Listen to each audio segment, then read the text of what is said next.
Vamos então dar sequência à leitura do livro O Céu e o Inferno, a Justiça Divina segundo o Espiritismo. Esta é a tradução da primeira edição francesa de Allan Kardec. Capítulo 6. Criminosos arrependidos. Verger, assassino do arcebispo de Paris.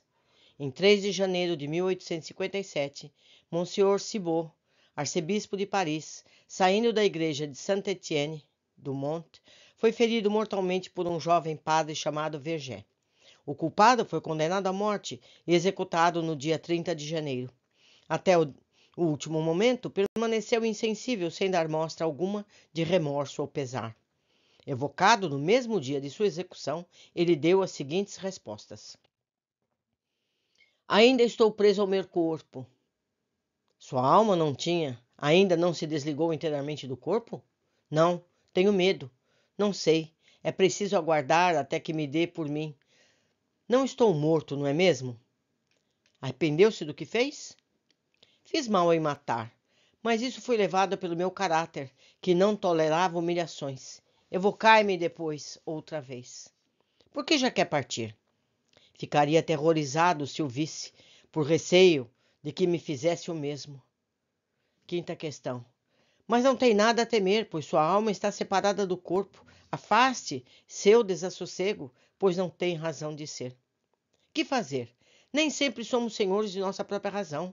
Não sei onde estou. Estarei louco? Trate de acalmar-se. Não consigo, porque estou louco. Um momento. Vou recobrar minha lucidez. A oração poderá ajudá-lo a voltar a si. Tenho medo. Não me atrevo a orar. Ore, pois a misericórdia de Deus é grande. Oremos juntos. Sim, a misericórdia de Deus é infinita. Sempre acreditei nela.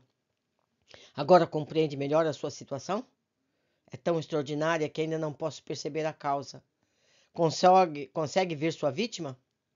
Parece que ouço uma voz que se assemelha à dele e que me diz: Não te quero mais.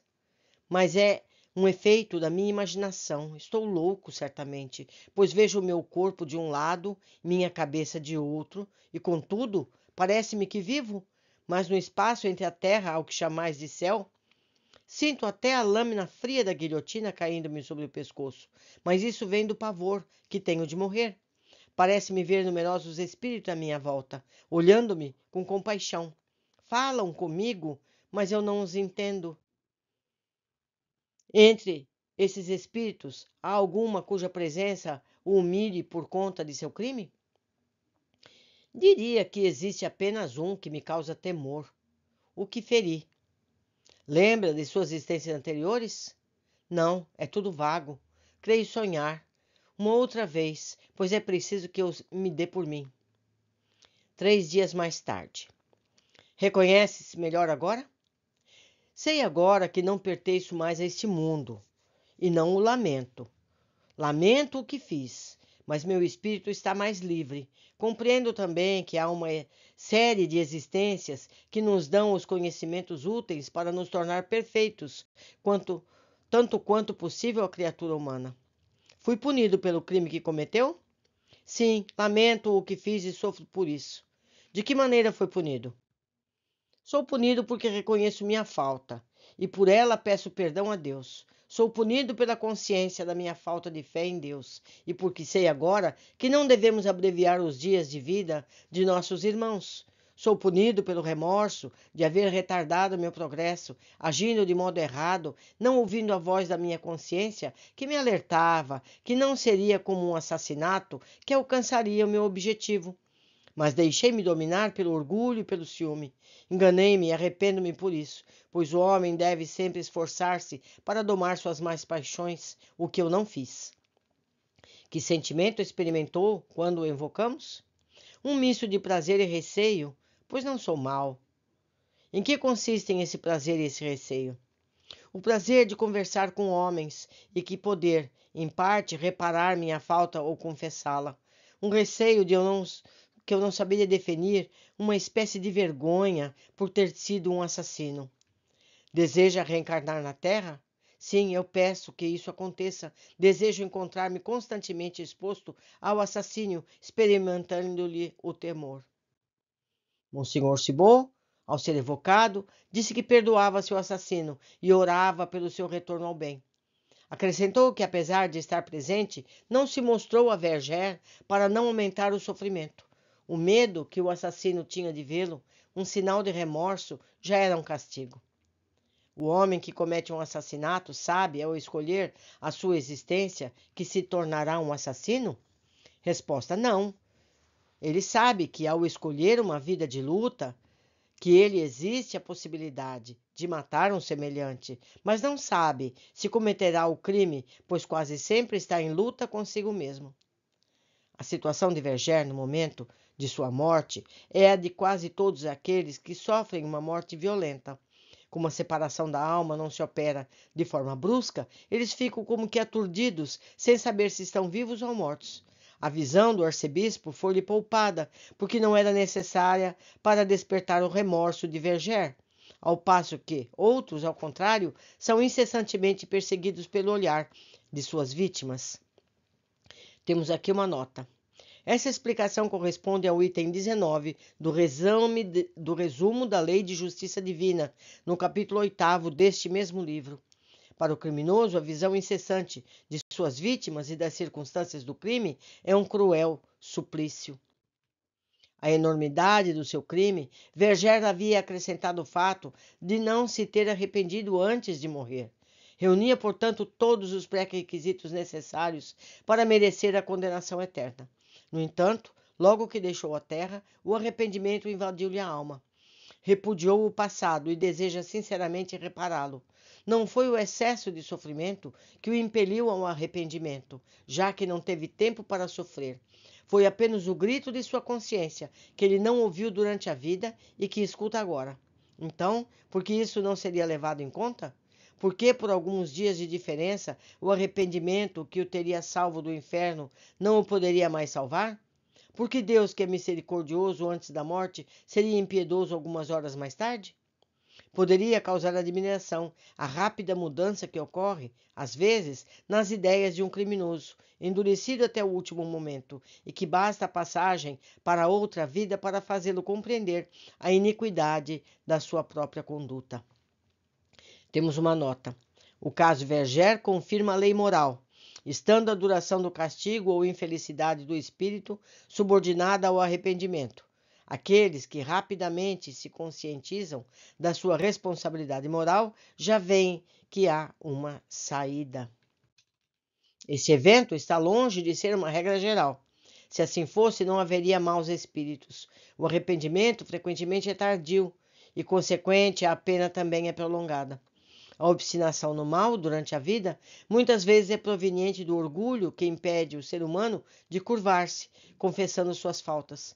Além disso, ele está sob a influência da matéria, que coloca um véu sobre suas percepções espirituais, fascinando-o. Caído esse véu, uma súbita luz o ilumina, sendo-lhe desfeitas as ilusões. O rápido retorno ao sentimento mais nobre é sempre o indício de um certo progresso moral realizado, que não necessita mais do que uma circunstância favorável para que se revele, ao passo que aquele que persiste no mal, por um tempo mais ou menos longo após a morte, é incontestavelmente um espírito mais atrasado, em que o instinto material sufoca a semente do bem, e para quem ainda são necessárias novas provas para que se corrija. Caso Lemarre. Condenado à morte pelo Tribunal Penal de Aisne, executado no dia 31 de dezembro de 1857, foi evocado no dia 29 de janeiro de 1858. Depois de evocado, ele diz: aqui estou. Que sentimento experimenta ao nos ver? Vergonha. Manteve-se consciente até o último momento? Sim. Imediatamente após a sua execução, teve conhecimento da nova realidade? Fui mergulhado numa perturbação imensa, de que ainda não saí. Senti uma grande dor, pareceu-me ser o coração que a sentia. Vi algo rolar até os pés do patíbulo. Vi o sangue correndo, e com isso minha dor tornou-se muito mais profunda. Era uma dor puramente física, semelhante àquela causada por um grave ferimento, amputação de um membro, por exemplo? Não, imaginai antes um remorso, uma grande dor moral. Quando começou a sentir essa dor? Desde que fiquei livre. A dor física causada pela morte na guilhotina era sentida pelo corpo ou pelo espírito? A dor moral estava em meu espírito, enquanto o corpo sentia a dor física, mas o espírito separado ainda se ressentia da dor física. Viu o próprio corpo mutilado? Vi algo disforme, que me parecia não haver abandonado, mas ainda me sentia inteiro. Era eu mesmo. Que impressão causou-lhe essa cena? Sentia-me profundamente a minha dor, estava completamente mergulhado nela. É verdade que o corpo ainda sobrevive alguns instantes após a decapitação e que o supliciado tem a consciência de suas ideias? O espírito retira-se pouco a pouco.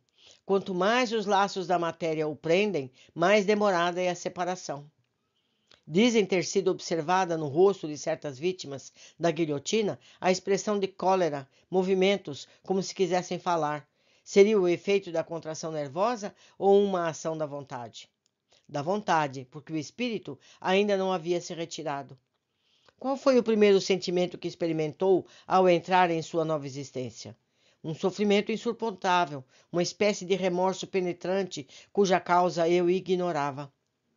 Reuniu-se aos seus cúmplices que foram ao mesmo tempo executados? Sim, para nossa desgraça. A visão que temos é um suplício contínuo, continuadamente censurando uns aos outros os crimes cometidos. Reencontrou suas vítimas?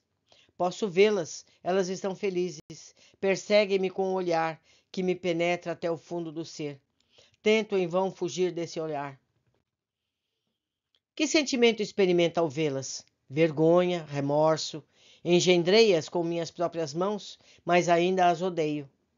Que sentimento elas manifestam ao vê-lo? Piedade. Têm elas ódio ou desejo de vingança? Não. Rogam por minha expiação. Não podeis imaginar que horrível suplício é dever tudo àqueles a quem odiamos. Lamenta sua vida na terra? Lamento apenas os meus crimes, que se ainda estivesse em minhas mãos, eu não cometeria mais esse erro. A tendência para o mal estava em sua natureza ou para ele foi arrastado pelo meio em que vivia? A tendência para o crime estava em minha natureza, por eu ser um espírito inferior. Quis elevar-me rapidamente, pedi mais do que minhas forças suportavam. No entanto, acreditando-me forte, escolhi uma prova muito difícil e cedi às tentações do mal. Temos uma nota. Toda a prova escolhida para ser enfrentada na encarnação é possível de se cumprir. Essa condição está na lei divina. O espírito que não reconhece sua inteira responsabilidade quando falha, age assim em função do seu orgulho. Nasce daí a crença de um Deus vingativo no qual Lemarie afirmou ter acreditado. 15ª pergunta. Se tivesse recebido uma boa educação, teria podido afastar-se da vida criminosa? Sim, mas eu escolhi a condição em que nasci. Teria podido tornar-se um homem de bem? Um homem fraco, incapaz de fazer o bem, assim como o mal. Talvez conseguisse corrigir meu pendor para o mal durante a existência, mas não teria conseguido elevar-me à prática do bem. Durante a vida acreditava em Deus? Não. Dizem, no entanto, que se arrependeu no momento da morte, é verdade? Eu acreditei em um Deus vingativo. Tive medo da sua justiça. O seu arrependimento agora é mais sincero? Ah, posso ver o que fiz. Que pensa de Deus agora? Posso senti-lo, mas não o compreendo. Acha justo o castigo que lhe foi imposto na terra? Sim. Espera obter o perdão de seus crimes? Eu não sei. Como espera resgatá-los? Por novas provas, mas parece-me existir uma eternidade entre elas e mim. Onde se encontra agora? Mergulhado em meu sofrimento. Queremos saber se é um lugar que está perto do médium. Já que está aqui e pudéssemos vê-lo, sob que forma nos pareceria? Com a minha forma corporal, a cabeça separada do tronco. Poderia fazer-se visível? Não, deixai-me em paz. Poderia dizer-nos como fugiu da prisão de Montdidier? Não me lembro mais. Meu sofrimento é tão grande que tenho apenas a lembrança do crime. Deixai-me em paz. Poderíamos trazer algum alívio aos seus sofrimentos? Roguei para que me chegue logo a expiação.